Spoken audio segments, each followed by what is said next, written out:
ആലപ്പുഴ കാട്ടൂരിൽ കുട്ടി ജീവനൊടുക്കിയ കേസിൽ ചൈൽഡ് വെൽഫെയർ കമ്മിറ്റി പോലീസിനോട് റിപ്പോർട്ട് ആവശ്യപ്പെട്ടു. വിദ്യാഭ്യാസ വകുപ്പ്, ബാലാവകാശ കമ്മീഷൻ എന്നിവർക്ക് ചൈൽഡ് വെൽഫെയർ കമ്മിറ്റി റിപ്പോർട്ട് നൽകും. സ്കൂൾ അധികൃതരെ വിളിച്ചു വരുത്തി മൊഴിയെടുക്കുമെന്ന് ചെയർപേഴ്സൺ വസന്തകുമാരി പറഞ്ഞു. അധ്യാപകരുടെ മാനസിക പീഡനത്തെ തുടർന്നാണ് കുട്ടി ജീവനൊടുക്കിയതെന്നാണ് പരാതി. വിവരങ്ങളുമായി നിഷ ദിലീപ് ചേരുന്നു ആലപ്പുഴയിൽ നിന്ന്. നിഷ, വിശദാംശങ്ങൾ.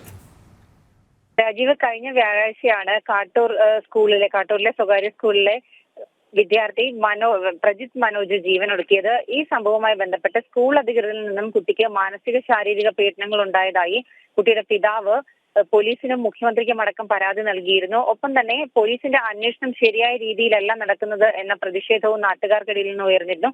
ഈ ഒരു സാഹചര്യത്തിലാണ് CWC ചെയർപേഴ്സൺ വസന്തകുമാരിയുടെ നേതൃത്വത്തിലുള്ള 3-അംഗ സംഘം ഇന്ന് പ്രജിത് മനോജിന്റെ വീട്ടിലെത്തിയത്.